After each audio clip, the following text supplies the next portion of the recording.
अध्याय 64। विकास पूरा हुआ। यह हो गया। यह सच में हो गया। बस कुछ और अंक खर्च करने पड़े। फांग हेंग बेहद उत्साहित था। उपयोग करो। रूपांतरण में तेजी लाओ और परजीवी स्थिति हटा दो। संकेत: आपने 3000 सर्वाइवल पॉइंट्स और 100 विकास क्रिस्टल टुकड़े खर्च करके ज़ॉम्बी क्लोन का परजीवी विकास तेजी से पूरा कर लिया है। संकेत: आपके ज़ॉम्बी क्लोन ने परजीवी के कारण होने वाली सभी नकारात्मक स्थितियों को हटा दिया है। हिस हिस हिस। जो बेलें पहले ज़ॉम्बी को घेर रही थी, अब फैल गईं। मृत बेलों ने विकसित ज़ॉम्बी क्लोन पर हमला करने की इच्छा खो दी। विकास के बाद ज़ॉम्बी क्लोन में ज्यादा बदलाव नहीं था। हालांकि अगर गौर से देखें तो ज़ॉम्बी क्लोन की त्वचा के नीचे हल्की हल्की कलियां उभरती हुई दिखाई दे रही थी। फांग हेंग ने तुरंत ज़ॉम्बी की विशेषताओं को खोला। प्राणी ज़ॉम्बी क्लोन। स्तर 9। HP 1078/1078। शक्ति 5.4। चपलता 4.9। शरीर 5.4। संकल्प 2.5। धारणा 7.5। बुद्धिमत्ता 2.5। मूल कौशल ज़ॉम्बी शरीर। कौशल विवरण: स्वतः सक्रिय। अधिकांश मानसिक जादू, रोग और वायरस से अप्रभावित, मानसिक शक्ति और ऊर्जा से रहित और HP में 300% अतिरिक्त वृद्धि। विवरण: ज़ॉम्बी क्लोन में संक्रामण क्षमता नहीं है। कौशल: मृत बेल कवच। कौशल विवरण: स्वतः सक्रिय। ज़ॉम्बी क्लोन को 300% अतिरिक्त HP प्रति सेकंड, 1% अधिकतम HP पुनर्प्राप्ति दर और शारीरिक क्षति पर 30% क्षति में कमी मिलती है। कौशल: मृत बेल जकड़। कौशल विवरण: नज़दीकी लड़ाई में मृत बेल जकड़ का कौशल ट्रिगर होने की संभावना होती है, जिससे प्रतिद्वंद्वी जकड़ स्थिति में आ जाता है। अतिरिक्त विवरण: जकड़ की सफलता का निर्णय दोनों पक्षों की मूल विशेषताओं पर निर्भर करता है। अतिरिक्त विवरण: जकड़ने के बाद जकड़ा हुआ लक्ष्य हिल नहीं सकता और ज़ॉम्बी हर सेकंड उस इकाई की HP को अवशोषित कर सकता है। अतिरिक्त विवरण: अवशोषित HP मूल विशेषताओं पर निर्भर है। यह प्रभाव निर्जीव प्राणियों पर लागू नहीं होता। बहुत बढ़िया। मृत बेल जकड़ और मृत बेल कवच अत्यधिक प्रभावी कौशल हैं। इन दोनों के मिलाने से फांग हेंग के ज़ॉम्बी क्लोन की HP में 700% की वृद्धि, शारीरिक क्षति में 30% की कमी और प्रति सेकंड 1% HP पुनर्प्राप्ति हुई। HP और प्रतिरोध में धमाकेदार वृद्धि। 1000 से अधिक HP और 30% की शारीरिक क्षति में कमी के साथ इसे शॉटगन से भी मारना आसान नहीं होगा। और नज़दीकी लड़ाई के लिए मृत बेल जकड़ कौशल भी एक ताकतवर हथियार था। यह बड़ी उपलब्धि थी। फांग हेंग का दिल खुशी से धड़क उठा। बस एक समस्या थी। यह प्रक्रिया बहुत महंगी थी। एक ज़ॉम्बी क्लोन को रूपांतरित करने में 3000 सर्वाइवल पॉइंट्स और 100 विकास क्रिस्टल टुकड़े लगते हैं।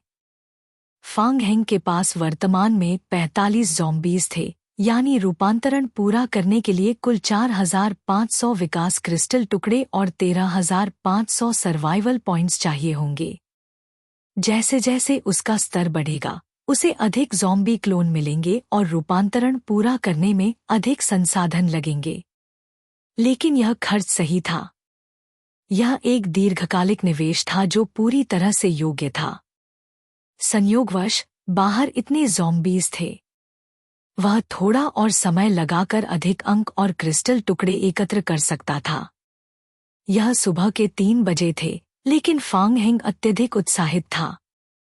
उसने 3 और ज़ॉम्बी क्लोनों को बेल ज़ॉम्बी क्लोन में बदल दिया, जिससे कल मारे गए ज़ॉम्बी से मिले सारे सर्वाइवल पॉइंट्स समाप्त हो गए। क्लोनों के रूपांतरण के बाद मृत बेलों ने उनमें रुचि खो दी और उन्हें छोड़ दिया। यह फांग हेंग के लिए एक और बड़ी खुशखबरी थी। पहले मिशन पूरा करो, फांग हेंग ने धीमी आवाज में कहा। उसने एक नमूना संग्रहित बेल ज़ॉम्बी क्लोन को दिया और ज़ॉम्बी को मृत बेल की ओर बढ़ने के लिए नियंत्रित किया।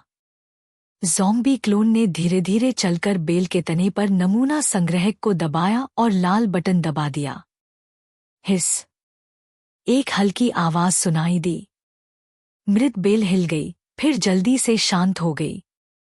ज़ॉम्बी क्लोन के सिर पर धीरे धीरे चलता हुआ चैनलिंग बार दिखाई दिया।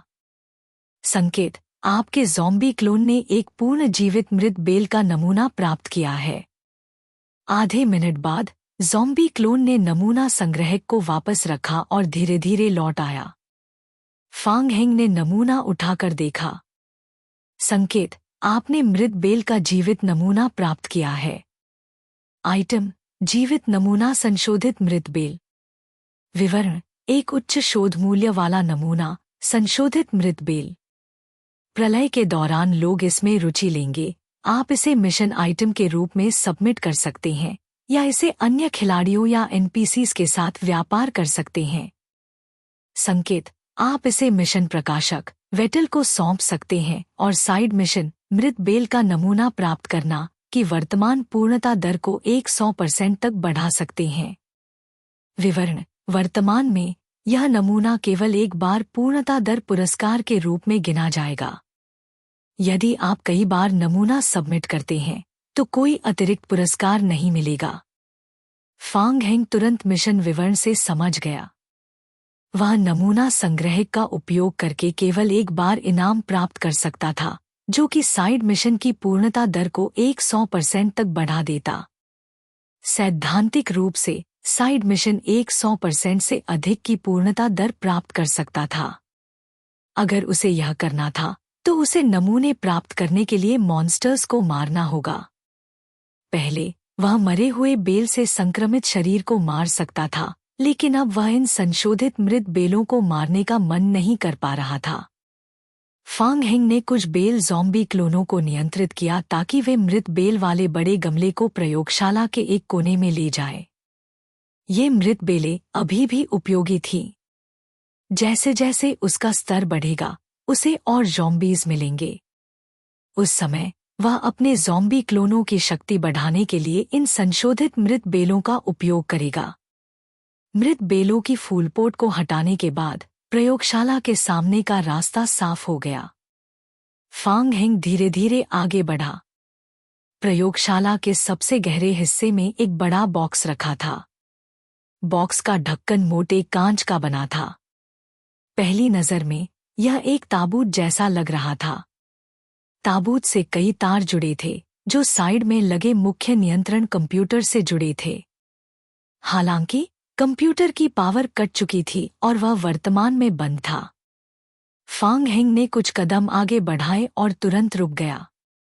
उसे पहली बार जब उसने मुर्दाघर में कदम रखा था, तभी से एक अजीब सा डर महसूस हो रहा था। यह बेचैनी ताबूत से आ रही थी। फांग हेंग ने सिर उठाकर दूर देखा। ताबूत के अंदर लगभग 2 मीटर लंबा एक ताकतवर आदमी सो रहा था। उसका चेहरा सफेद था और उसकी त्वचा का रंग अजीब हरा भूरा था। पहली नज़र में वह सोते हुए जैसा लग रहा था। उसकी हरी भूरी त्वचा और बेहद ताकतवर शरीर को छोड़कर वह किसी सामान्य व्यक्ति से अलग नहीं था। वह सोया हुआ परीक्षण विषय एलेक्स था। फांग हेंग स्वाभाविक रूप से एलेक्स के करीब जाने का मन नहीं बना पा रहा था। उसने 6 ज़ॉम्बी क्लोनों को ताबूत के पास ले जाकर मोटे कांच के ढक्कन को उठाने के लिए नियंत्रित किया। क्रैक! कांच का ढक्कन बहुत भारी था और जब सिर्फ एक कोना उठाया गया तो तुरंत एक सफेद धुंध बाहर निकल गई, जो खुली आंखों से देखी जा सकती थी।